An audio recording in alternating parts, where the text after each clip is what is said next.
Hey everybody, this is Rykard here again, and welcome to another narrated Pokemon Wi-Fi battle.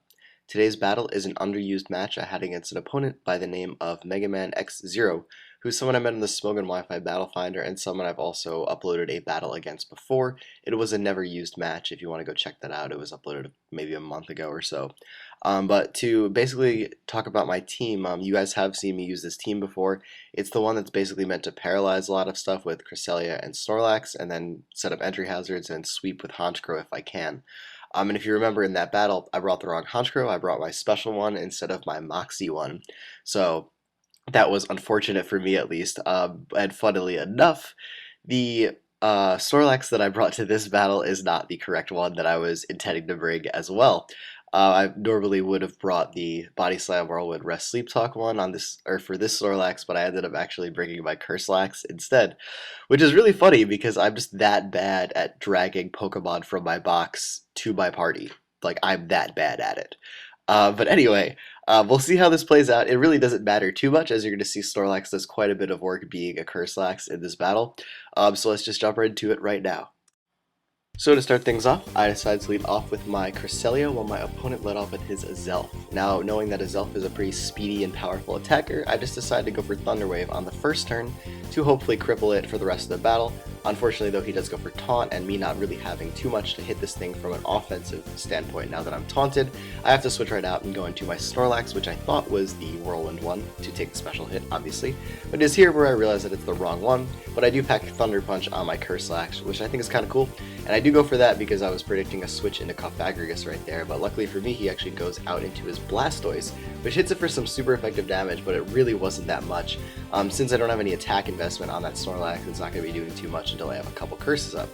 But me, either predicting Toxic or just going for like a water move or something, I just go out into Roserade right here and go for Sleep Powder. Now, he stays in, which really confused me because I'm like, why would you stay in on a Roserade unless you just wanted Sleep Powder? But the thing is, he actually stays in again on the next turn, which I'm just like, what are you doing? That is weird to me. And he also wakes up first turn and goes for Roar. Now, I do get a layer of Spikes up, which is really nice.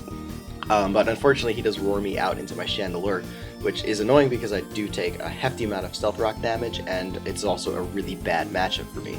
Now, because going back on a Roserade was so obvious there, because it was obviously the best option, I go out into my Swampert here, maybe predicting him to predict my Roserade switch right there.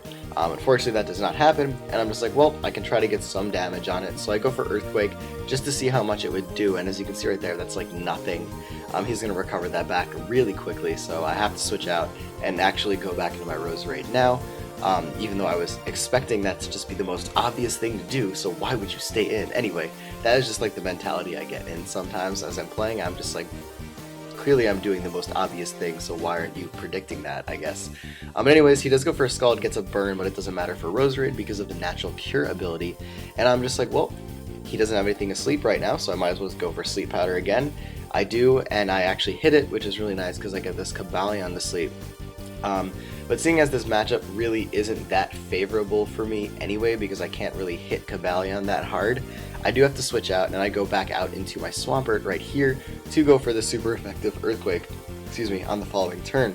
Now, he does stay in, burns a turn of sleep, but it doesn't really matter, and now he does have to switch out because he goes out into his Blastoise, and by burn a turn of sleep, it is not 4th gen mechanics. I don't know why I said that. Anyway, but as you can see, Earthquake's still not doing that much, so I'm just like, well, clearly Rapid Spin is the most obvious move right here because I do have a layer of Spikes up, so I'm going to go out into my Chandelure because that would seem really cool because obviously you have a super effective Scald move, but I can block the Rapid Spin. But unfortunately, that didn't actually happen, and my Chandelure just dies. I thought I was being really clever there, but it didn't work out in my favor at all. So I just go out into my Roserade, and now that he does have something to sleep, I can just go for Giga Drain right here. There's really no reason for me not to. I just want to get some health back, and that Blastoise is being really freaking annoying because it is just constantly switching in on all my stuff. Luckily, I do get a critical hit right here, which is really nice because it allows me to recover a lot of HP really quickly. And then obviously I go for it again on the following turn. He does get his one mandatory turn of sleep right there, and then unfortunately on the following turn he gets another first turn wake with my Sleep Powder, which is really frustrating because, I mean, it happens and it's a thing, but it's just frustrating when it happens twice in the same battle within like the first 5 turns. But anyways, he just goes for Hidden Power Ice, which again I thought was really weird that he switched this thing in the first place, because Hidden Power Ice is not going to be doing that much to Roserade, because I'm just naturally especially defensive, and it's not even stab, it's only 70 base power, and it's from a Cobalion, so it's not going to be doing that much. But anyway, he does go with his Arcanine here, and I have to switch out because I don't want to die from a Flare Blitz. So I go out into his Snorlax because I do have the Thick Fat ability, thinking I could take that pretty well. It does a lot more than I was expecting it to do, at least, but now that Close Combat is the most obvious move coming from this Arcanine, I do switch out into my, wow, I forgot the name of this thing for a second, Cresselia, to take the Close Combat, which is really good for me because he takes Life Orb Recoil. It doesn't do that much, and now he's at minus defense and special defense, meaning if he wants to stay in, I could probably kill it on the following turn. However, I decided to just go for Thunder Wave right away, just in case, to make my Honchkro's life a lot easier later in the battle if I need to. So I do go for that, but he does switch out into his Cofagrigus right here. Now me, normally assuming Cofagriguses are like Will-O-Wisp, Pain Split kind, I should have known right away that because this thing does not have leftovers, that it was going to be a Resto Chesto kind. So I basically waste a turn here switching out into Swampert, only to realize that this thing is starting to set up on me. So I have to switch out right away into my Honchkrow and just fire off Night Slashes until this thing dies. I really can't do anything else in this situation. It's the best option I have, because if this thing starts setting up, my team is going to be swept. And this is where I was really frustrated that I brought the wrong Snorlax, because I do pack Whirlwind on that, so I could just get rid of that no problem. But unfortunately, this thing comes in and it goes for rest, as you see right there. It gets rid of the paralysis, and I'm just basically here to just Night Slash until I die. There's really nothing else I can do in this situation, which really sucks because I was getting really scared because of how little these Night Slashes are doing. They're doing only maybe a little more than 30%, which scared me because I'm like, this might not be a 3-hit KO. He does go for Shadow Ball here though, which kind of confused me because obviously he does have Hidden Power Fighting, but I guess he wanted the Special Defense drop, which he did get, but then he went for Shadow Ball again, which I was expecting to die from, but unfortunately for him I live with 10, which is really nice.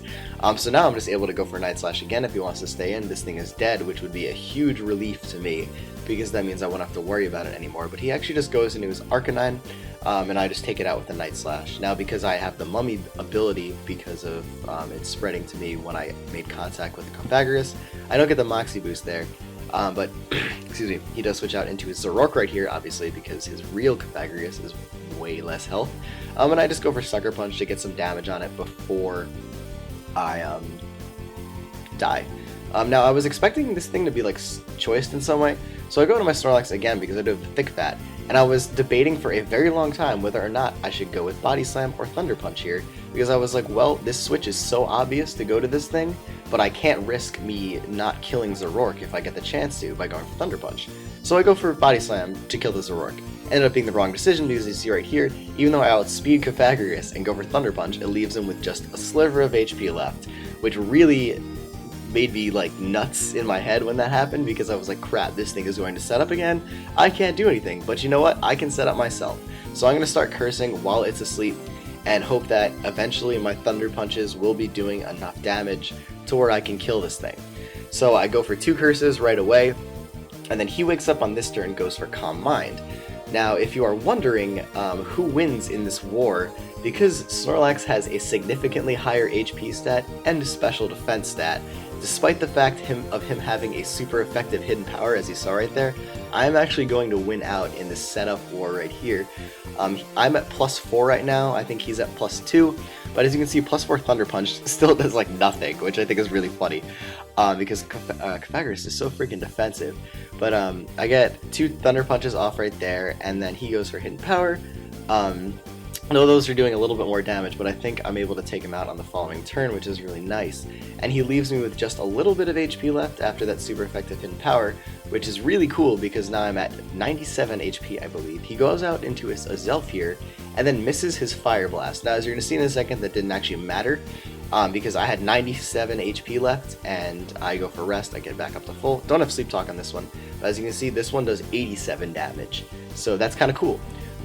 So that means I would have lived it regardless, which is really nice to know, so it wasn't like a hacksy thing, I would have just lived it. But I wake up now and I just go for Body Slam, My taunt wears off, which is cool because I could curse again if I wanted to, but now he goes out into his Blastoise, Thunder Punch that, take it out, and then he goes out into his Azelf, goes for Fire Blast again just to verify the fact that he would not have killed me at 97 HP, and then he obviously just wanted to show off that he had a Focus Sash and explodes on the last turn because he has nothing left to do. And it's really funny how little that explosion does. But anyways, that is it for this battle. It was a pretty crazy one until the end when I was able to set up with Snorlax, which worked out really well for me.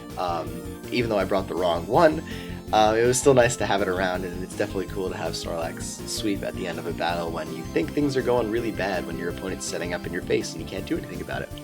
But anyways, that is it for this battle, everyone, so thank you all for watching, take care, goodbye, and I will see you all next time.